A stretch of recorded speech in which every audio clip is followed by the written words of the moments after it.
What would drive a crown prince, heir to a centuries-old monarchy, to turn on his own family in one of the bloodiest palace massacres in history? Was it a tragic meltdown or something far more sinister? The story of Nepal's royal massacre isn't just shocking. It's layered with mystery, conspiracy, and unanswered questions. Could love, power, and betrayal lead to the downfall of an entire monarchy? And was Crown Prince Dipendra the villain or a victim in a much darker plot? Stay tuned, because what happened that fateful night will leave you questioning everything you thought you knew. For over 200 years, the Shah dynasty ruled Nepal, standing as both divine leaders and symbols of unshakable power. King Birendra, who took the throne in 1972, wasn't just a king, but a beloved figure. People admired him for his humility and his dream of bringing Nepal's ancient traditions into the modern world. At the center of this royal legacy was Crown Prince Dipendra. Educated at the prestigious Eton College in England, Dipendra was more than just the next in line for the throne. He was the hope of a new era. Many believed he was the perfect mix of tradition and modernity, someone who could guide Nepal into the future.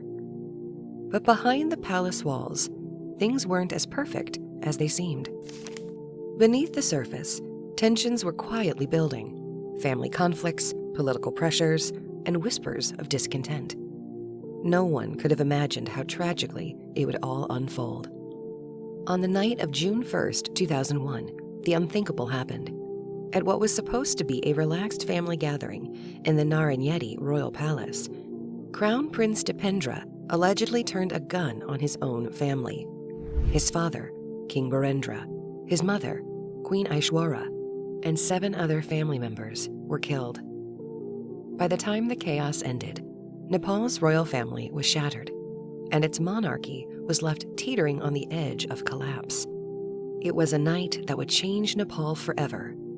But how did things go so wrong in a family that seemed to have it all? And what drove the prince to commit such a horrifying act?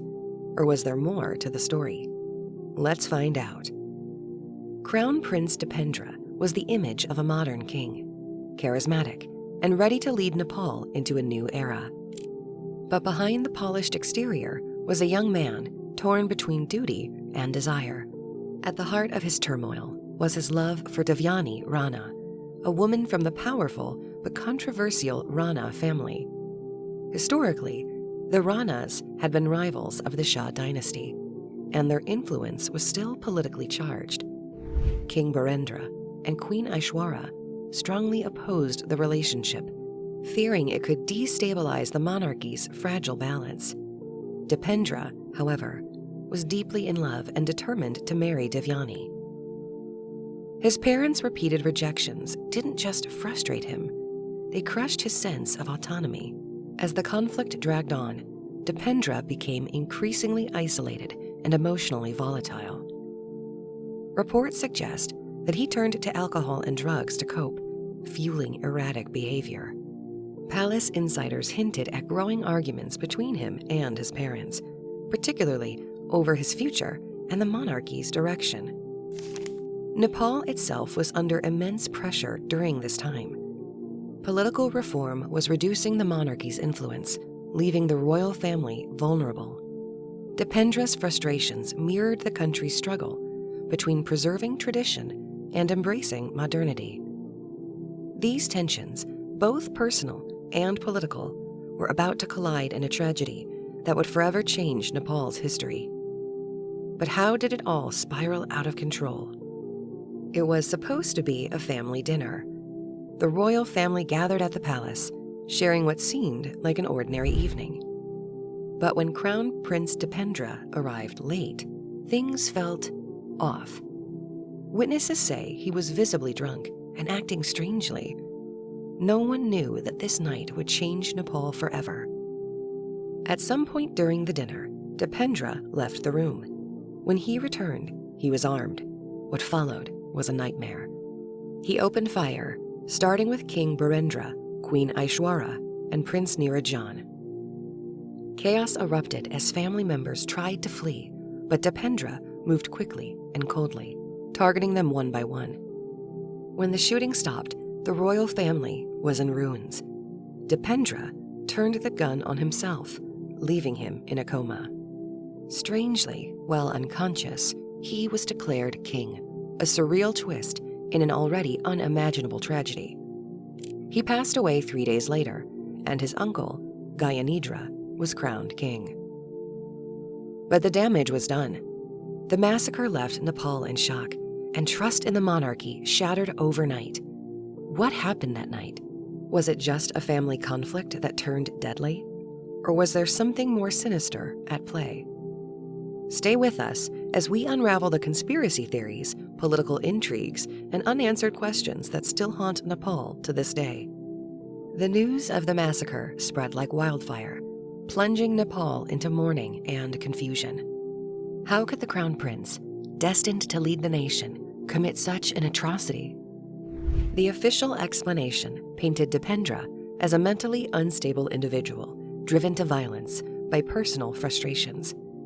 But many Nepalis found this hard to believe. Rumors began to circulate.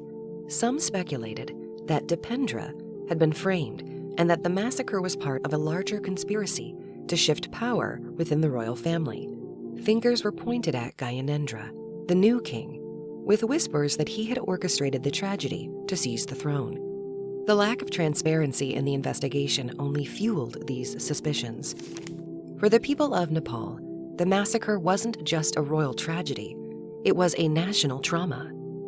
The monarchy, once seen as the unifying force of the country, now seemed vulnerable and tainted.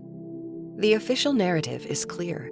Dipendra, driven by rage and substance abuse, carried out the massacre. But many aspects of the case raise questions. How could a single person, reportedly intoxicated, carry out such a precise and calculated attack? Why were key witnesses silenced? And why did the palace delay sharing critical details? Some theorists argue that Dipendra was a scapegoat in a larger power struggle. His disagreements with his parents over Devyani Rana were well known, making him an easy target for blame. Others believe the massacre was a coup disguised as a family tragedy, designed to destabilize the monarchy and pave the way for political change. To this day, no definitive evidence has emerged to confirm or deny these theories. What's clear, however, is that the massacre marked the beginning of the end for Nepal's monarchy.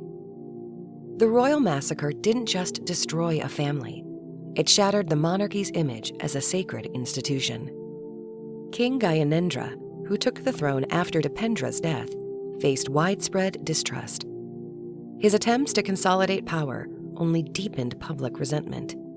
By 2006, a mass movement for democracy gained momentum, fueled by years of political instability and growing dissatisfaction with the monarchy. In 2008, Nepal officially abolished its monarchy, becoming a federal democratic republic.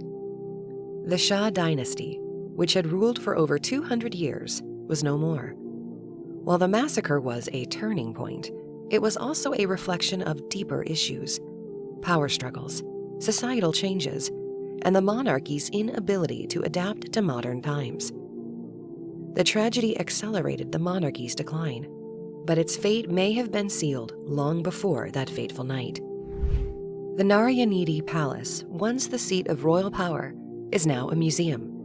Visitors walk through its halls, where bullet holes from the massacre remain as a haunting reminder of that night. For many Nepalis, the massacre isn't just history, it's a wound that hasn't fully healed. The debate over what happened continues. Was Dipendra a troubled prince who snapped under pressure, or was he a pawn in a larger conspiracy? The truth may never be known, but the impact of that night is undeniable. The Nepalese royal massacre remains one of the most shocking events in modern history. It's a story of ambition, betrayal, and the fragile nature of power. But the question is, was this a personal tragedy or a calculated move to change Nepal's future? What's your take on this mystery? Do you think Dipendra acted alone? Or was he part of something much bigger? Let us know your thoughts in the comments below. And if you are fascinated by stories of royalty, power, and the twists that change history, don't forget to like this video and subscribe to the channel for more videos. This is just one chapter in the incredible story of Asia's royal families, and there's so much more to uncover. Thanks for watching, and we will see you next time.